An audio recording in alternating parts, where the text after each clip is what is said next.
Le di mi paraguas a una gitana empapada con un niño en medio de un aguacero. Me agarró de la mano. No subas al coche de tu marido. Huye. Me escondí detrás de un kiosco. De nuestro coche salió Andrés y detrás de él, Sofía, mi amiga de la infancia. Y entonces escuché aquello. Les damos la bienvenida al canal Giros del Destino. Antes de empezar, díganos desde dónde nos escuchan. Nos interesa mucho. Les deseamos que disfruten de esta fascinante historia. La lluvia de octubre cayó sobre la ciudad de repente, como si alguien hubiera rasgado un enorme saco gris en el cielo. Marina Álvarez salió del edificio del Hospital Público número 7 y se detuvo bajo el alero de la entrada de servicio, mirando con desánimo los torrentes de agua que azotaban el asfalto. El turno de noche había sido duro. 3 ingresos de urgencia, un infarto, carreras interminables por los pasillos con goteros y análisis. Le dolían los pies, le pesaba la espalda y la cabeza le palpitaba por el cansancio y la falta de sueño. Rebuscó en su bolso y encontró el mango familiar de un paraguas plegable. Al menos algo bueno, ayer no se lo había olvidado en casa. Marina abrió el paraguas de un azul oscuro, un poco desgastado en los bordes, pero todavía resistente. Su madre se lo había comprado hacía unos 5 años, justo antes de enfermar. Una cosa de calidad para toda la vida, le había dicho entonces, eligiendo en la tienda la opción más robusta entre las más económicas. Marina se adentró en la lluvia, abrazando su bolso. La parada del autobús estaba a unos 200 metros, pero bajo semejante diluvio, esa distancia parecía enorme. El agua corría por la acera en pequeños riachuelos, desbordando las alcantarillas. Los pocos transeúntes corrían cubriéndose la cabeza con periódicos, bolsas, con lo que podían. Los coches pasaban a toda velocidad, salpicando a quienes no lograban apartarse del borde de la calzada. En la parada, varias personas se apretujaban contra la pared bajo un pequeño techado. Marina se apoyó cansada en la pared de cristal mojada de la marquesina y recuperó el aliento. El teléfono vibró en su bolsillo, un mensaje de Andrés. Estoy terminando una reunión. Paso a por ti en media hora. Espérame. Marina sonrió. Su marido había prometido recogerla después del turno, algo poco común últimamente. Normalmente estaba demasiado ocupado con sus asuntos, sus contratos de construcción, sus reuniones con clientes. Incluso a su hijo, Dani, lo llevaba y recogía del colegio más a menudo Sofía, su amiga de la infancia, que trabajaba como abogada en un barrio cercano y siempre estaba dispuesta a ayudar.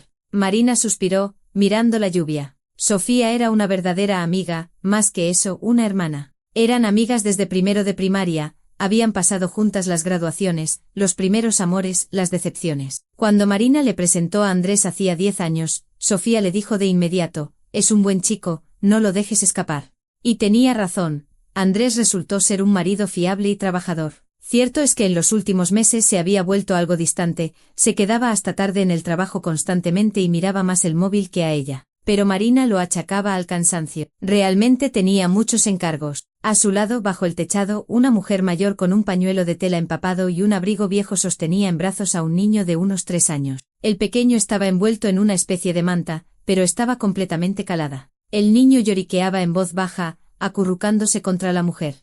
Ella misma parecía agotada, su rostro oscuro, surcado de arrugas. Unos mechones de pelo cano y mojado se le escapaban del pañuelo. El agua le goteaba sobre los hombros, empapando su abrigo por completo. Dios mío, cómo nos ha pillado esta lluvia, murmuró la mujer, meciendo al niño. No nos ha dado tiempo a llegar a casa, y ahora aquí estamos calándonos. Marina miró al pequeño y sintió una punzada en el corazón. El niño era muy pequeño, sus labios estaban azulados por el frío y sus manitas temblaban. Una vieja gitana, Marina reconoció sus rasgos característicos, que al parecer volvía de algún sitio con su nieto y se había visto sorprendida por el aguacero. Las casas más cercanas estaban lejos y la lluvia, a juzgar por las nubes, había llegado para quedarse. «Abuela, ¿a dónde va?», preguntó Marina, incapaz de contenerse. «A la calle Jardines, hija», la mujer señaló con la cabeza hacia una zona de barrios residenciales. «Está lejos todavía, en la otra punta de la ciudad, y la lluvia no para». Marina miró su paraguas y luego al niño completamente empapado. Un pensamiento fugaz cruzó su mente, ¿y yo qué? Pero se avergonzó de sí misma al instante. Andrés venía en coche a buscarla, mientras que a este pequeño le quedaba media hora o más bajo la lluvia. «Tome el paraguas», Marina se lo tendió a la mujer. «Lo necesita más que yo con el niño. Mi marido vendrá a recogerme pronto». La gitana la miró con incredulidad, como si no pudiera creer lo que oía. Luego su rostro se contrajo y sus ojos se llenaron de lágrima. «Pero, hija mía, ¿y tú sin paraguas?», balbuceó aunque sus manos ya se extendían hacia el refugio Salvador. «No se preocupe, no estaré aquí mucho tiempo. Cójalo, de verdad». Marina ayudó a la mujer a abrir el paraguas sobre el niño. El pequeño dejó de lloriquear de inmediato, apretujándose contra su abuela al amparo de la lluvia. La gitana se santiguó varias veces mirando a Marina. Gracias, querida. Que Dios te guarde. Eres buena, se ve que tienes el corazón limpio. Marina sonrió e hizo un gesto con la mano, como diciendo que no había de qué. La mujer ya se disponía a marcharse cuando de repente se detuvo en seco. Se volvió hacia Marina y su rostro cambió, adquiriendo una expresión ausente y severa. Sus ojos, un segundo antes agradecidos y cálidos, se volvieron penetrantes, casi negros. Espera un momento, la mujer dio un paso hacia ella y, de forma inesperada, la agarró con fuerza del brazo. Sus dedos estaban fríos y eran duros como alambre. Marina se estremeció por la sorpresa. La gente en la parada los observaba, algunos con curiosidad, otros con irritación. Escúchame con atención, buena mujer, la voz de la gitana se volvió grave y ronca. Miraba a Marina directamente a los ojos sin parpadear. No subas al coche de tu marido. ¿Me oyes? No subas. Huye de él en cuanto lo veas. Hay peligro ahí. Un gran peligro. Ese coche hoy no es para ti. Hoy es ajeno. ¿Qué? Marina intentó liberar su brazo, pero la gitana la sujetaba con firmeza. ¿Qué peligro? ¿De qué habla? No preguntes, solo escucha. La mujer se inclinó más cerca, y Marina percibió un olor a ropa mojada y a alguna hierba. Veo la muerte cerca de ti. Veo la traición. No subas a ese coche, huye. Escóndete. Espera y lo verás, lo entenderás todo por ti misma. Y después lucha. ¿Me oyes? Lucha por lo que es tuyo, no entregues nada. La verdad estará de tu parte. El corazón de Marina se desbocó. ¿Qué era todo ese disparate? Quizá la anciana no estaba en sus cabales, pero algo en la voz de la gitana, en esa mirada penetrante, la dejó helada. Un escalofrío le recorrió la espalda, y no era por la lluvia. No entiendo, empezó a decir Marina, pero la mujer ya le había soltado el brazo y retrocedía. Pronto lo entenderás, hija mía. Gracias por tu bondad. Tu bondad te salvará. La gitana santiguó a Marina 3 veces y se alejó rápidamente bajo el paraguas abrazando al niño. Marina se quedó allí, desconcertada, mirándola marchar.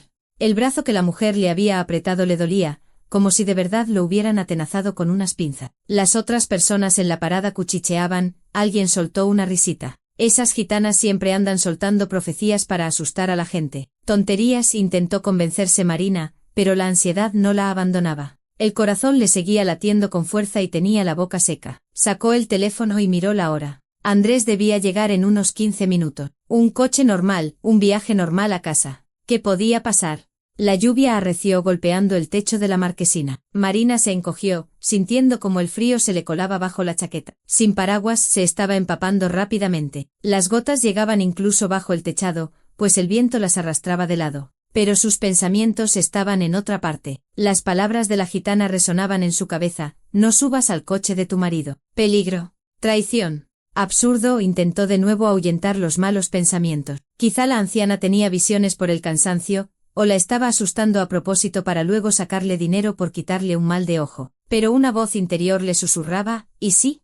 Marina recordó cómo Andrés había cambiado últimamente, volviéndose silencioso e irritable. A sus preguntas respondía con monosílabos. Cada vez más a menudo se quedaba a dormir en casa de amigos después del trabajo con la excusa de que era tarde y el camino era largo. Ocultaba el teléfono cuando ella entraba en la habitación. Y hacía unas 3 semanas, vio por casualidad en la pantalla Sophie Corazón Rojo, en una llamada entrante que Andrés cortó en cuanto ella apareció a su lado. En ese momento no le dio importancia. Sofía era amiga de la familia, era natural que se llamaran para hablar de algo, quizás sobre Dani o para una consulta legal. El marido de Sofía se había ido a trabajar a otra ciudad hacía un par de años. Se divorciaron, ella vivía sola, y por eso pasaban más tiempo con ellos. Marina nunca había sentido celos ni sospechado nada malo. Sofía era su mejor amiga, casi su hermana. Habían pasado por tanto juntas. Pero ahora, tras las palabras de la gitana, todos esos pequeños detalles de repente encajaban en un extraño rompecabezas. Sophie Corazón Rojo, las llamadas frecuentes, la forma en que Andrés se sobresaltaba cuando ella entraba en la habitación, como Sofía había estado yendo a su casa a menudo en los últimos meses, a veces precisamente cuando Marina estaba trabajando. No, Marina negó con la cabeza. Me estoy volviendo loca por el cansancio y las estúpidas palabras de una vieja gitana. Andrés, mi marido, el padre de mi hijo. Sofía, mi amiga desde hace 30 años. Es una locura. Pero le temblaban las manos, y no era por el frío. Volvió a mirar el teléfono. Habían pasado 10 minutos desde el mensaje de Andrés. Debía de estar al llegar. Marina se asomó desde debajo de la marquesina, escudriñando el flujo de coches en la carretera mojada. La lluvia no tenía intención de amainar, al contrario, caía con más fuerza. El agua resbalaba por los cristales de la parada de autobús, difuminando la ciudad en una masa gris. Y de repente vio un coche familiar.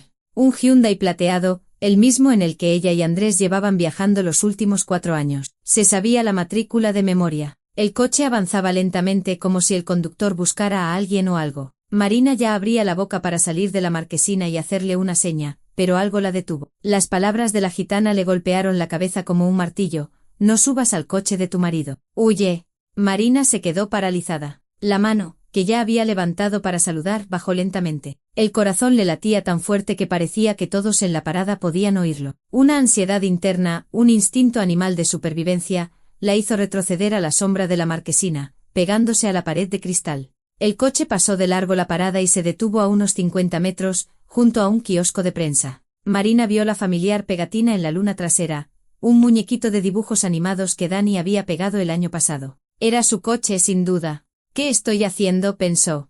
Es Andrés, ha venido a por mí. Pero las piernas no le respondían y, en lugar de salir a la carretera, Marina, sin saber por qué, se movió hacia un lado, escondiéndose tras la esquina de la marquesina. La lluvia le azotó la cara al instante, pero no se dio cuenta. Toda su atención estaba fija en el coche. La puerta del conductor se abrió y salió Andrés alto con la chaqueta oscura que ella misma le había regalado por su cumpleaños. Miró a su alrededor, sacó el teléfono y marcó un número. Un segundo después, su teléfono vibró en el bolsillo de Marina. No contestó, apretándolo instintivamente en su mano con miedo a moverse. Andrés esperó un momento, frunció el ceño y guardó el teléfono. Luego golpeó el techo del coche y la puerta del copiloto se abrió. Del coche salió una mujer. Pelo rubio, un abrigo gris familiar, una figura esbelta. Sofía. Marina sintió que el suelo se hundía bajo sus pies. Su mejor amiga, su Sophie, con quien había compartido secretos desde primaria, la que había sido testigo en su boda, la que había sostenido en brazos a Dani recién nacido y había llorado de felicidad con ella. Sofía salía del coche de Andrés, del asiento del copiloto,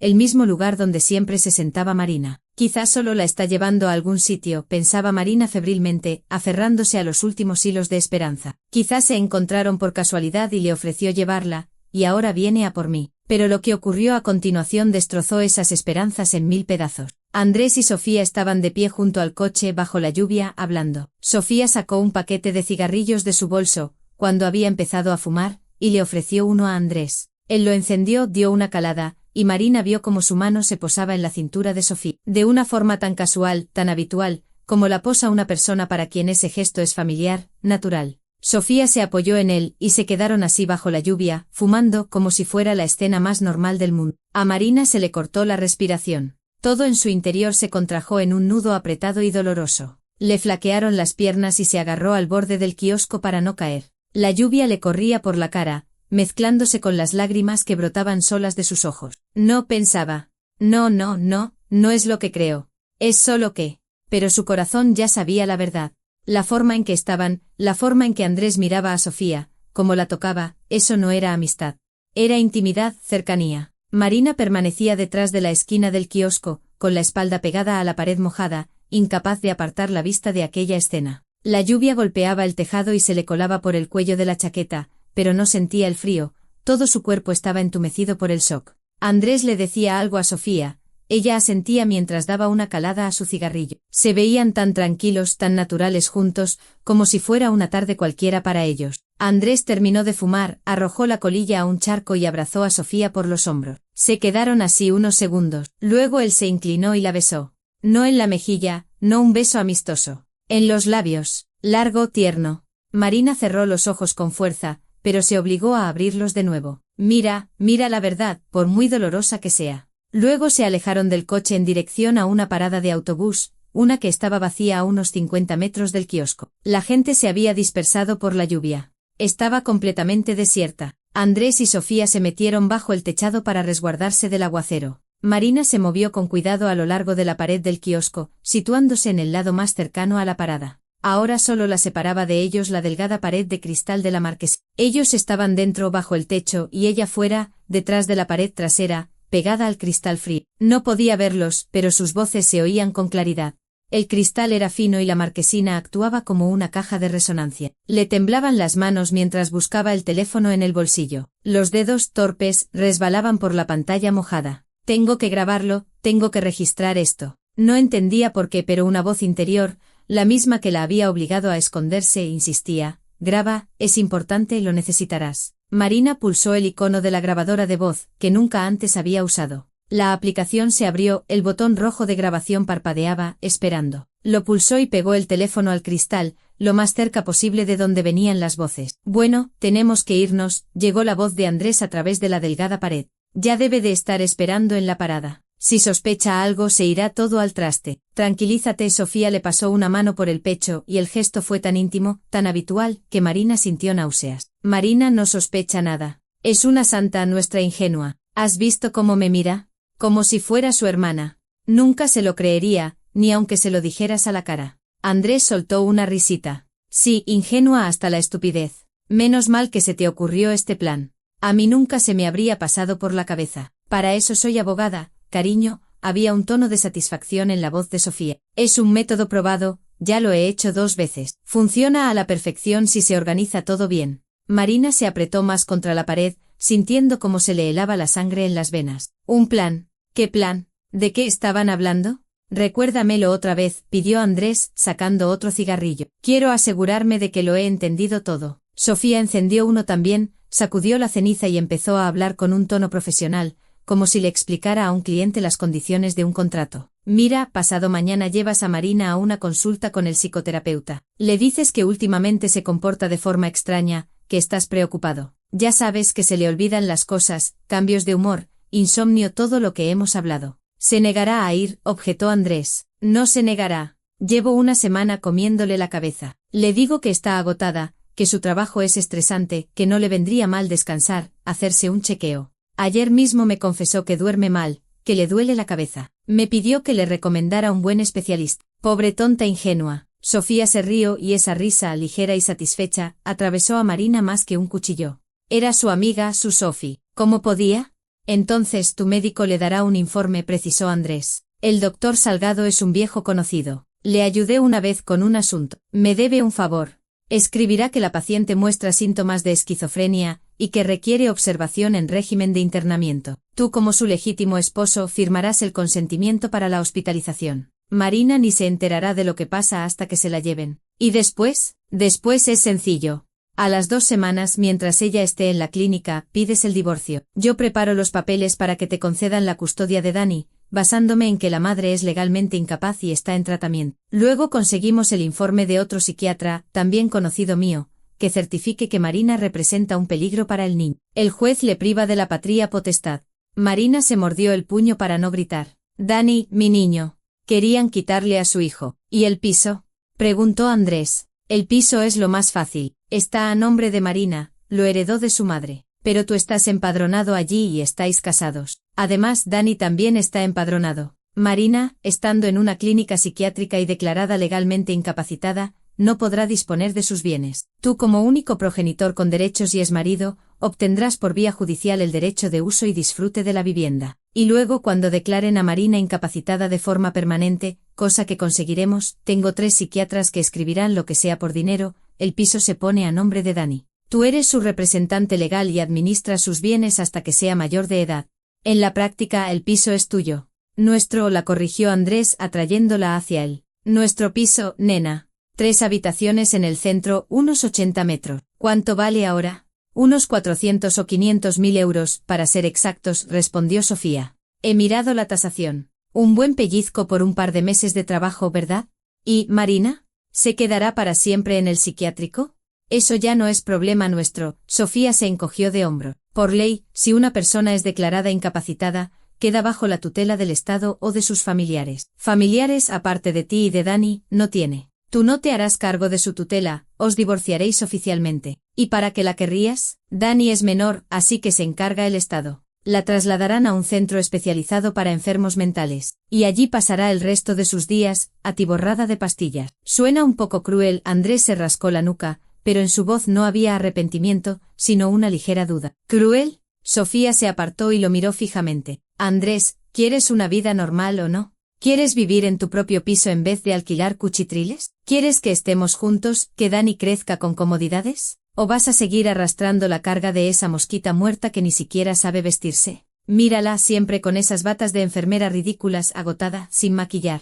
No entiendo cómo has podido mirarla todos estos años. Costumbre, masculló Andrés. Llevamos 10 años juntos. 10 años que no has vivido tu vida, cortó Sofía. Trabajando como un burro en la construcción para mantener a la familia. El piso está a su nombre. Hasta el coche está a su nombre, acuérdate. Por el préstamo bonificado. No tienes nada tuyo. Si simplemente te divorcias, te quedarás sin nada. Ella se quedará con el piso, el niño y te sacará una pensión alimenticia. De esta forma, todo será tuyo. Y yo estaré a tu lado, a diferencia de ella. Yo sí te valoro. Sofía lo abrazó, apoyando la cabeza en su pecho. Andrés le devolvió el abrazo y se quedaron así, bajo la lluvia, como una pareja de enamorados. ¿Estás segura de que el plan funcionará? Preguntó él tras una pausa. No saldrá nada a la luz, Andrés, te digo que ya lo he hecho 2 veces. Una con Vera Torres, ¿recuerdas que te hablé de ella? Vivía en el barrio de Salamanca, un piso de 2 habitaciones. Medio año después de que la metieran en el manicomio, su hermano vendió el piso. Yo le preparé los poderes notariales. Sacó 200.000 euros, a mí me dio 50.000 por el trabajo. Y ella sigue allí, en San Isidro. Su madre me llamó hace un par de años, pidiendo ayuda para sacar a su hija. Le dije que no podía hacer nada. Los informes eran auténticos, el diagnóstico era auténtico. Un mes después, la madre murió de un infarto. Vera se quedó en el hospital. En la voz de Sofía no había ni una pizca de remordimiento. Lo contaba como si se tratara de un negocio cualquiera, de la venta de un inmueble o la firma de un contrato. El segundo caso fue con Inés Suárez, continuó Sofía. Su marido vino a verme él mismo con esa petición. Quería deshacerse de su mujer, pero sin que ella se llevara nada en el divorcio. Tenían un piso de 3 habitaciones en el centro y una casa en la sierra. Lo organicé todo. Él vendió el piso y la casa, se fue a Marbella con su nueva esposa. A Inés la trasladaron al psiquiátrico provincial. Supongo que sigue allí. Marina escuchaba sin poder creer lo que oía. Esa era su amiga Sofía, que siempre le había parecido tan buena, tan comprensiva, tan honesta. Sofía, que lloraba con los melodramas y daba de comer a los gatos callejeros. Era ella quien contaba cómo había enviado a 2 mujeres inocentes a un manicomio, les había quitado todo y ni siquiera sentía remordimientos. Es un buen plan, admitió Andrés. Y rápido. Me gusta. Solo que Dani echará de menos a su madre. Dani es un niño, se acostumbrará, dijo Sofía con un gesto displicente. Los niños olvidan rápido. Seré una buena madrastra para él. Ya verás. Además le diremos que mamá está enferma, que necesita tratamiento. Es pequeño, no lo entenderá. En 1 año o 2, ni se acordará de cómo era ella. Eso espero. Andrés apagó el cigarrillo. Bueno, tengo que ir a buscarla. Ya debe de estar desesperada esperando. Espera, Sofía lo detuvo del brazo. Un último detalle.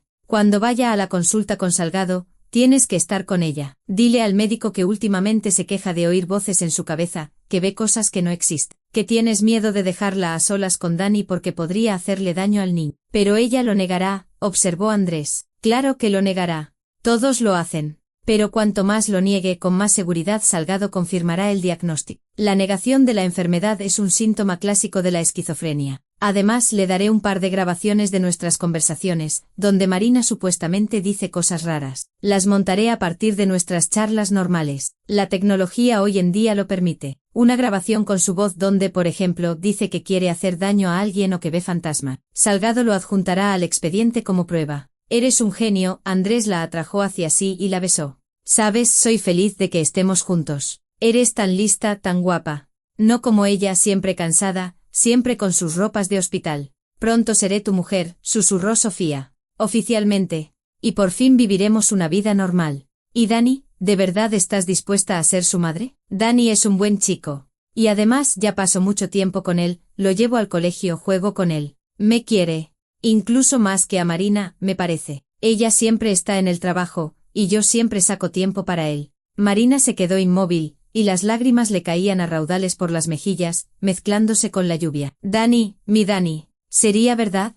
¿Quería su hijo más a Sofía que a ella? Se esforzaba tanto, trabajaba a jornada y media para mantener a la familia, para que a Dani no le faltara de nada. Sí se cansaba, sí no siempre tenía tiempo para jugar con él antes de dormir, pero lo amaba con todo su corazón. Bueno, de verdad, es hora. Andrés se apartó de Sofía. Vámonos. ¿Te bajas en la siguiente parada, como acordamos? Sí. Déjame en el centro comercial. Desde allí cogeré un taxi. Marina no debe ver que hemos estado juntos. Se subieron al coche. Andrés arrancó el motor y el Hyundai plateado se puso en marcha, pasando junto al kiosco donde se escondía Marina. Ella permanecía inmóvil, apretando contra su pecho el teléfono con la grabadora encendida. La grabación seguía. Se había grabado todo, cada palabra monstruosa e increíble. El coche desapareció tras una esquina. Marina se dejó caer lentamente de cuclillas directamente sobre un charco sin importarle el agua que le empapó los vaqueros al instante. Temblaba, ya fuera por el frío o por el shock. Le temblaban tanto las manos que apenas pudo pulsar el botón para detener la grabación. 43 minutos. La grabación duraba 43 minutos. Marina miró la pantalla del teléfono con la vista perdida. 43 minutos que habían puesto su vida patas arriba. 43 minutos que le habían mostrado la verdad, una verdad terrible y monstruosa. El marido con el que había vivido 10 años, con el que había tenido un hijo, al que amaba con todo su corazón, era un traidor. Quería encerrarla en un psiquiátrico, quitarle a su hijo, arrebatarle su piso. La amiga con la que había compartido 30 años, en la que confiaba todos sus secretos, a la que consideraba una hermana, resultó ser un monstruo. Ya lo había hecho 2 veces con otras mujeres. Las enviaba a hospitales psiquiátricos, ayudaba a robarles sus bienes y dormía tranquila por las noches. Marina se tapó la boca con la mano, ahogando los sollozos. Quería gritar, pero temía no poder parar si empezaba. Quería correr, pero las piernas no la sostenían. Quería desaparecer, que se la tragara la tierra, que todo fuera una pesadilla de la que pudiera despertar. Pero era la realidad. Una realidad cruel e implacable. El teléfono volvió a vibrar.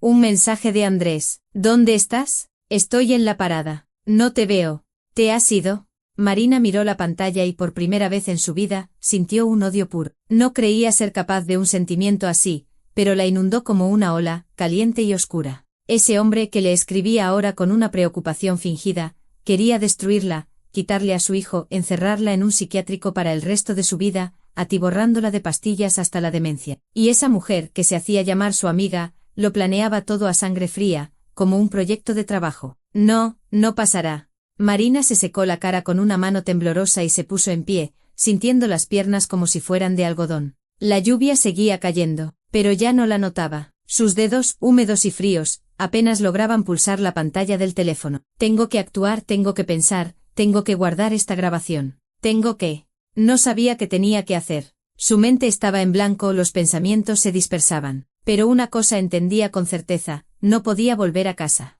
No podía subirse al coche de Andrés. No podía actuar como si no hubiera pasado nada. Porque mañana o pasado mañana la llevaría a ese doctor Salgado, y entonces estaría atrapada. Marina miró a su alrededor. La parada estaba vacía. Los autobuses ya habían pasado. A su alrededor, calles mojadas, coches esporádicos, edificios grises. En alguna parte en uno de esos edificios vivía su hijo, su Dani, que probablemente ni siquiera sospechaba que planeaban borrar a su madre de su vida. No, susurró entre dientes. No, no pasará. No os dejaré. ¿Me oyes, Andrés? ¿Me oyes, Sofía? No os dejaré hacerlo. Sacó la cartera del bolso, encontró un billete arrugado de 50 euros, todo lo que le quedaba hasta fin de mes. Debería ser suficiente para un taxi y algo más. ¿Para qué? Aún no lo sabía. Marina levantó la mano y paró un taxi que pasaba. El coche frenó y ella se metió en el asiento trasero, empapada y temblando. ¿A dónde vamos?, preguntó el conductor, un hombre mayor con un bigote canoso. Marina se quedó pensando. ¿A dónde ir?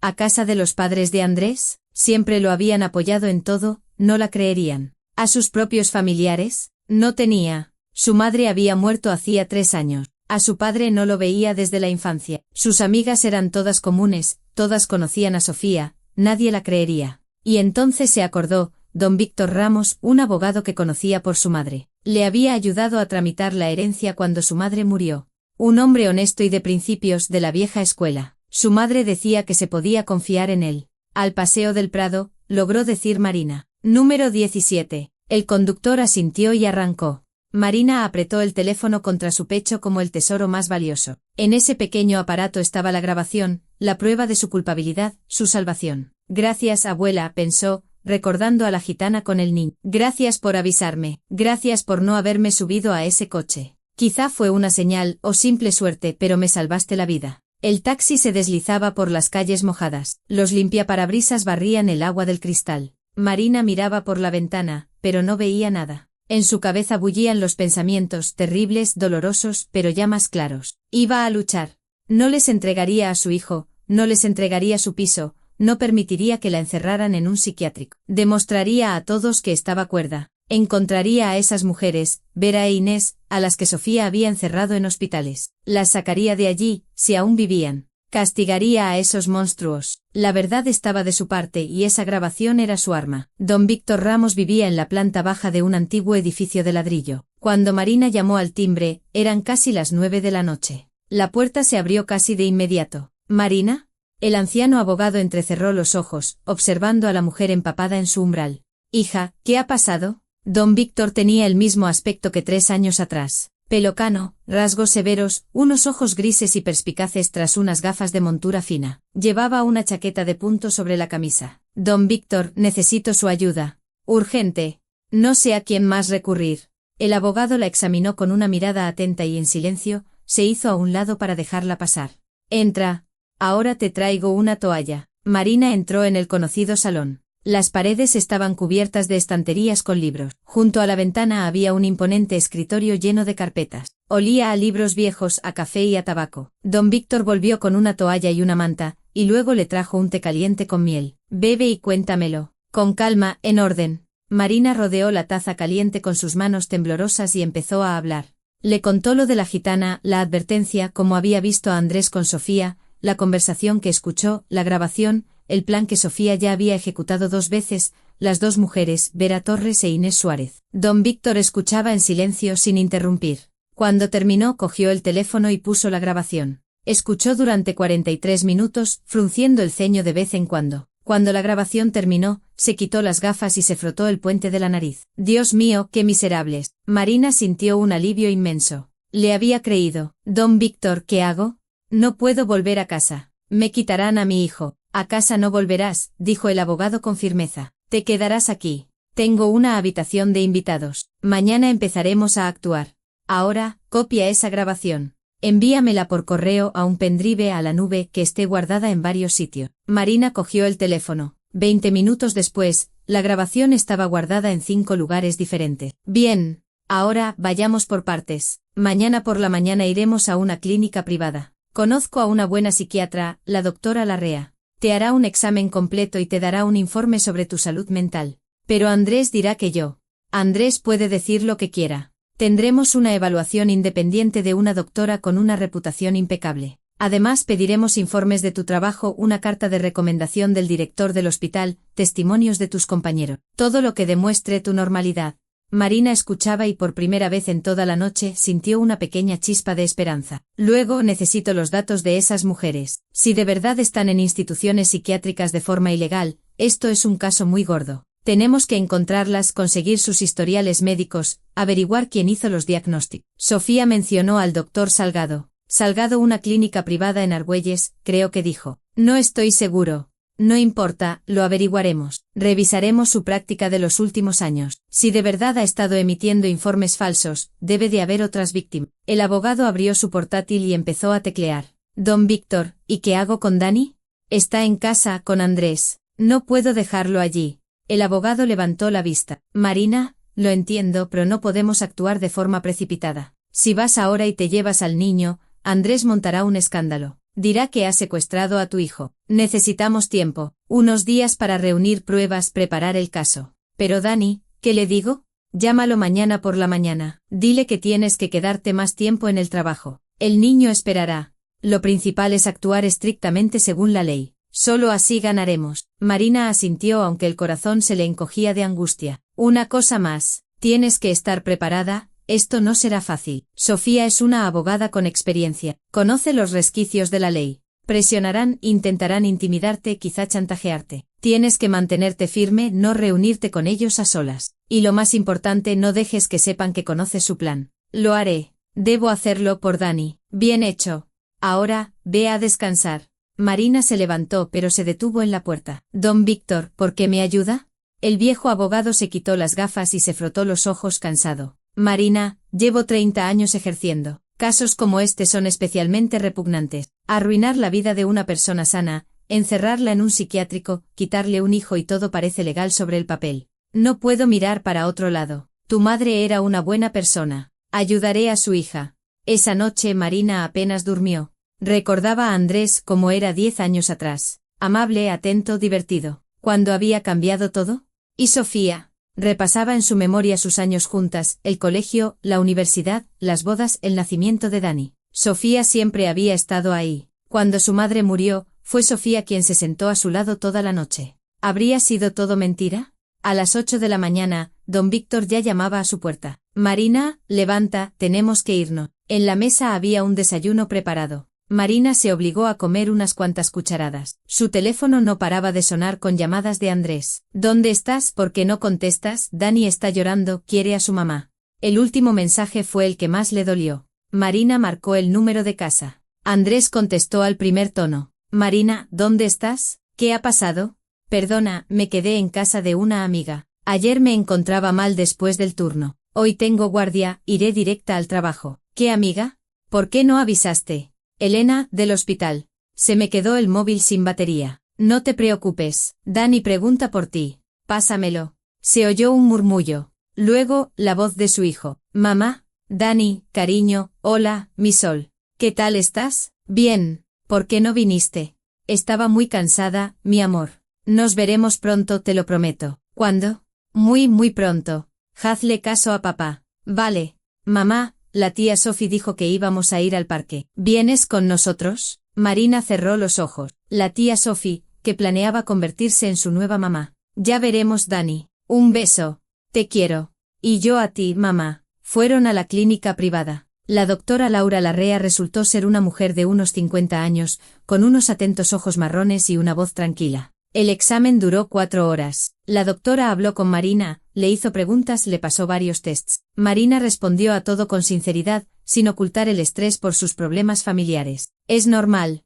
El estrés es una reacción natural a una situación traumática, pero no tiene usted ningún signo de trastorno mental. Está usted absolutamente cuerda. Le daré un informe. El informe lo redactó allí mismo, delante de Marina, 3 páginas en papel con membrete de la clínica, sello y firma. La paciente Marina Álvarez no presenta signos de enfermedad mental, es plenamente capaz y no requiere hospitalización. El siguiente punto fue el hospital donde trabajaba Marina. El director, Ignacio Serrano, los recibió en su despacho. Marina, ¿ha ocurrido algo? Doctor Serrano, necesito una carta de recomendación. Es urgente. ¿Para qué? Marina se lo contó de forma resumida pero sincera, lo de su marido y su amiga, el plan para encerrarla en un psiquiátrico y quitarle a su hijo. El director la escuchaba y su expresión cambiaba, primero incredulidad, luego shock, después ira. Dios mío, Marina, eso es monstruoso. Es usted una de nuestras mejores enfermeras, responsable profesional. ¿De qué trastornos mentales se puede hablar? Por eso necesito la carta. Ahora mismo. 15 minutos después, la carta de recomendación estaba lista, 2 páginas donde el director describía a Marina como una empleada ejemplar. Si necesita algo más, llámeme. Y si hacen falta testigos en un juicio, iré. Recogieron también testimonios de varios compañeros. Todos decían que Marina era normal y cabal. Al volver a casa de don Víctor, Marina se sentía agotada, pero más segura. Tenía pruebas de su cordura. Don Víctor contrató a un detective privado, un chico joven llamado David, antiguo policía. Su tarea era encontrar a Vera Torres e Inés Suárez. 3 días después, volvió con los resultados. Vera Torres, 34 años. Se encuentra en el Hospital Psiquiátrico San Isidro. Ingresó hace 3 años con un diagnóstico de esquizofrenia paranoide. El informe fue emitido por el doctor Óscar Salgado, de la clínica privadamente Clara, en Argüelles. Don Víctor y Marina se miraron. Salgado, el mismo. Inés Suárez, 38 años. En el Psiquiátrico Provincial de Toledo. Ingresó hace 2 años. Mismo diagnóstico. Informe emitido por el mismo Salgado. Excelente. Esto ya es un patrón. Un médico, un diagnóstico, circunstancias similares. David, necesito que consigas los historiales médicos de ambas pacientes. Ya estoy en ello. Una cosa más. He revisado las transacciones financieras. Tras la hospitalización de Vera Torres, su piso en el barrio de Salamanca fue vendido por su hermano por 200.000 euros. 50.000 fueron transferidos a la cuenta de Sofía Jiménez. Marina se estremeció. Así que Sofía se llevó su parte. Era una prueba. Continuemos. Con Inés Suárez, situación similar. Su marido vendió el piso y la casa de la Sierra por 350.000 euros. 100.000 fueron a parar a Sofía Jiménez. Perfecto.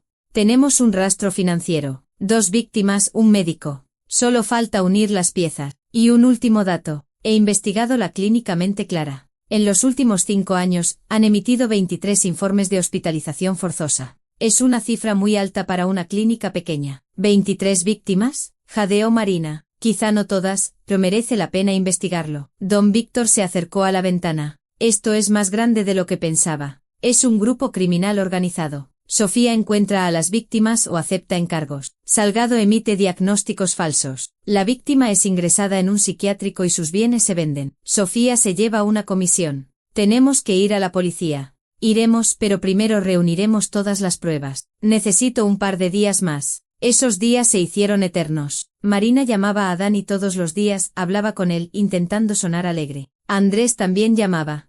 Cada día su voz se volvía más irritada, más sospechosa. Exigía que volviera a casa. Marina, me estás asustando. Te comportas de forma extraña. Quizá de verdad necesitas ayuda. Sofía me aconseja que vayas a un buen especialista. No es necesario. Estoy perfectamente. Al menos quedemos. Hablemos con normalidad. Quedaremos, pero más adelante. Estaban empezando a presionar. Se daban cuenta de que se les escapaba. Finalmente, una semana después de aquella terrible noche, don Víctor reunió todo el material en una gruesa carpeta. Listo. Mañana vamos a la policía. Lo tenemos todo, la grabación de la conversación, los testimonios de las víctimas, las pruebas financieras, la conexión entre Sofía, Salgado y las afectadas. Marina cogió la carpeta, hojeó los documentos. Tanto trabajo, tantas pruebas. Don Víctor, gracias. No sé qué habría hecho sin usted.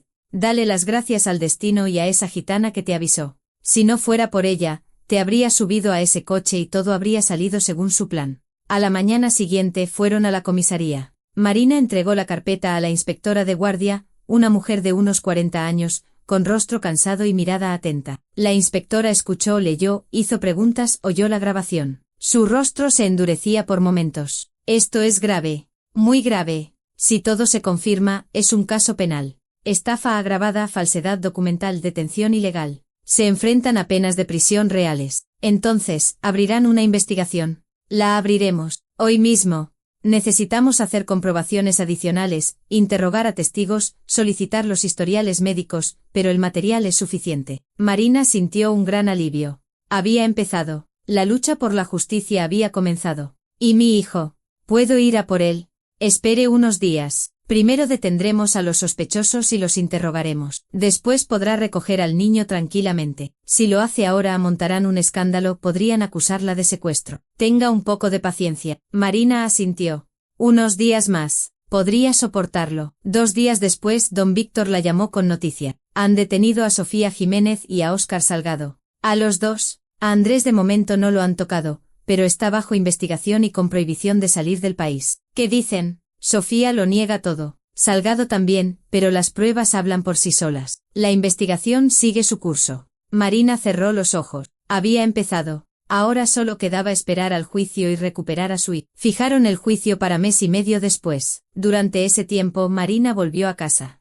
Andrés se había ido a vivir con sus padres. El piso era suyo. Dani volvió con su madre, y los primeros días apenas se separaron. El niño preguntaba dónde estaba papá, porque no estaba en casa. Y Marina se lo explicaba con cuidado como a un niño. Papá ahora vive en otro sitio, tiene problemas, pero te quiere mucho. Sobre Sofía, Dani preguntaba menos. Marina no quiso ennegrecer su imagen a los ojos de su hijo, simplemente le dijo que la tía Sophie ya no podría visitarlo. El niño lo aceptó con más calma de lo que ella esperaba. Era cierto que los niños se adaptaban rápido a lo nuevo. La investigación avanzó con celeridad. El detective David encontró a otras 3 mujeres a las que Sofía y Salgado habían enviado a hospitales psiquiátricos. Todas estaban vivas, todas en centros, sedadas con medicamentos, habiendo perdido parcialmente el contacto con la realidad. Sus familiares se habían resignado hacía tiempo, creyendo que sus seres queridos estaban realmente enfermos. Don Víctor fue personalmente a ver a esas mujeres, habló con ellas, revisó sus casos. Resultó que todas tenían la misma historia. Problemas familiares, conflictos por propiedades, una consulta repentina con Salgado, un diagnóstico, la hospitalización y, después, la venta de pisos, el cambio de titularidad de bienes, la desaparición del dinero. A Vera Torres lograron sacarla la primera. Junto con el abogado consiguieron que se revisara su caso. Una evaluación psiquiátrica independiente demostró que Vera estaba completamente sana. Su diagnóstico había sido falsificado. No entendía lo que pasaba, contaba Vera en una de las reuniones con Marina. Estaban sentadas en el despacho de don Víctor, dos mujeres cuyas vidas casi habían sido destrozadas por las mismas personas. Mi hermano Alex me llevó a ese médico, dijo que últimamente me comportaba de forma extraña, que necesitaba una consulta. Acepté, la verdad es que tenía problemas para dormir desde la muerte de mi padre. Y luego fue el despacho, las preguntas, una inyección de algo y desperté en el hospital, en una habitación con barrotes en las ventanas. Me decían que tenía esquizofrenia, que era un peligro para mí y para los demás. Yo gritaba que no era verdad, pero me inyectaban medicamentos y me dormía. 3 años. 3 años estuve allí. Vera lloraba y Marina la abrazaba, comprendiendo que ella misma podría haber estado en su lugar si no hubiera sido por la gitana, si no hubiera sido por una casualidad. A Inés Suárez también la liberaron. Con ella fue más difícil. La mujer había perdido parcialmente el contacto con la realidad tras 2 años en el centro y bajo los efectos de potentes fármacos. Pero los médicos dijeron que era reversible, que con la rehabilitación adecuada podría volver a una vida normal. Las otras 3 mujeres esperaban su liberación. Sus casos estaban siendo revisados, se ordenaban nuevas evaluaciones. Salgado intentó escabullirse, afirmando que había hecho los diagnósticos de buena fe, basándose en los síntomas que veía. Pero cuando la investigación revisó sus finanzas y descubrió grandes transferencias de los familiares de esas mismas pacientes que él había enviado a hospitales, el médico empezó a flaquear. En un careo con Sofía, intentó echarle toda la culpa a ella, diciendo que lo había chantajeado, que lo había obligado a firmar los informes. Sofía se mantuvo firme hasta el final. En los interrogatorios guardaba silencio o respondía con monosílabos. Cuando le pusieron la grabación de la conversación con Andrés, palideció, pero afirmó que era un montaje, que esa no era su voz. Un análisis pericial demostró lo contrario. La voz era la suya. La grabación era auténtica, sin rastro de manipulación. Andrés se derrumbó el primero. En el interrogatorio, cuando le hicieron escuchar la grabación, rompió a llorar y lo confesó todo. Dijo que Sofía lo había convencido, que la amaba, que quería empezar una nueva vida, que no había pensado en las consecuencias, que lo sentí. Pide verte, le dijo don Víctor un día. Quiere disculparse en persona. No, respondió Marina con firmeza. No quiero verlo. Que se disculpe en el juicio si quiere. Andrés se disculpó. En el juicio, mientras Marina estaba sentada en la sala y lo miraba, envejecido, demacrado, con un traje gris, él se levantó y se dirigió directamente a ella. Marina, perdóname. Fui un ciego, un estúpido. Te traicioné a nuestro hijo. No pido tu perdón, no lo merezco, pero quiero que sepas que me arrepiento. Marina lo miraba y no sentía nada. Ni ira, ni pena, ni dolor, solo vacío. Ese hombre había sido su marido, el padre de su hijo. Ahora era un extraño. Sofía nunca se disculpó. Se sentó en el banquillo de los acusados con el rostro impasible, mirando a un punto fijo. Cuando el juez leyó la sentencia, ni siquiera se inmutó.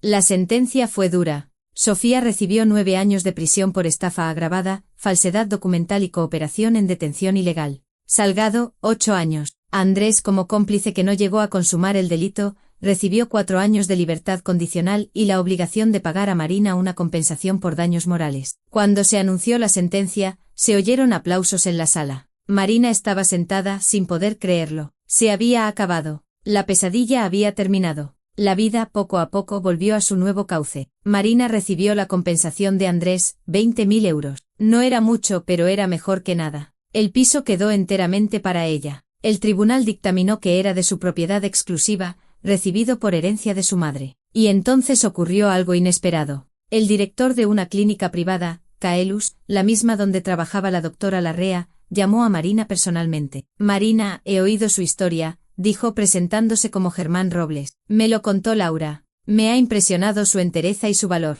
Quiero ofrecerle un trabajo con nosotros. El puesto de enfermera jefa del Departamento de Medicina Interna. El sueldo es un 50% más alto que en su hospital. Seguro médico completo, un horario flexible. Piénselo. Marina no lo pensó mucho. Una clínica privada, un buen puesto, un sueldo digno era la oportunidad de empezar de verdad una nueva vida. Aceptó.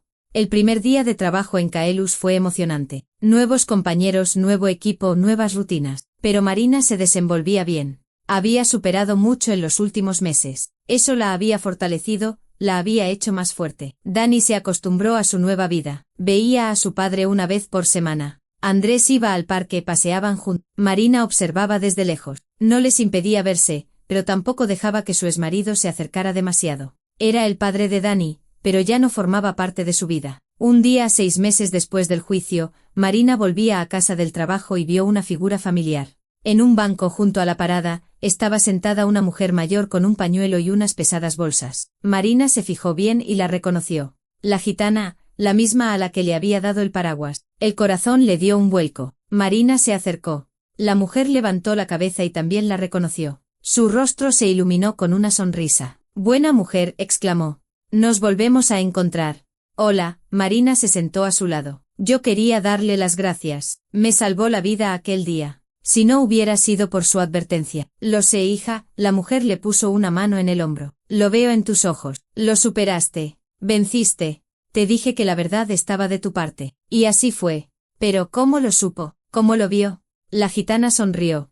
«¿Quién sabe cómo son estas cosas? A veces veo, a veces no. Aquel día lo vi, y supe que tenía que avisarte. Tu bondad te salvó. Le diste el paraguas a un niño empapado, eso significa que tienes el corazón limpio. A la gente así hay que ayudarla». Marina guardó silencio sin saber qué decir. «Bueno, anda, hija», la mujer se levantó y cogió sus bolsas. «Vive bien, cuida de tu hijo. Tu felicidad está por llegar, ya verás». «Espere», Marina buscó en su bolso, sacó la cartera. «Por favor, tome esto». Le tendió varios billetes. La gitana la miró y negó con la cabeza. «No hace falta, hija. Ya soy rica. Tengo salud, mis nietos crecen. Guárdatelo para tu futuro». Y se fue sin mirar atrás. Marina la siguió con la vista hasta que su figura desapareció tras una esquina. Nunca supo el nombre de aquella mujer. Pero cada vez que recordaba aquella tarde lluviosa, Marina daba gracias al destino por haberse cruzado con ella. Pasó un año. Marina trabajaba en la clínica. Dani pasó a segundo de primaria. La vida se había encauzado. A veces por la noche Marina se despertaba con un sudor frío, recordando aquella conversación junto al coche, las voces de Andrés y Sofía planeando destruir su vida. Pero entonces se levantaba, iba a la habitación de Dani, miraba a su hijo dormido y comprendía que todo había acabado bien. Había ganado. Se había protegido a sí misma y a su hijo. Había castigado a quienes quisieron destruirla. Y además había sacado de los psiquiátricos a 5 mujeres inocentes, les había devuelto su vida y su libertad. Quizá esa era la principal lección de toda la historia, que la bondad de verdad salva, que la verdad siempre vence si se lucha por ella, que incluso en los momentos más oscuros no hay que rendirse. Marina, de pie junto a la ventana de su piso, miraba la ciudad iluminada por las luces de la noche y sonreía. La vida continuaba, una vida nueva, honesta, la suya propia. Y era feliz. Gracias por escuchar esta historia. Este ha sido el canal Giros del Destino. Disculpen los errores. Escriban en los comentarios qué opinan. Si les ha gustado, suscríbanse al canal.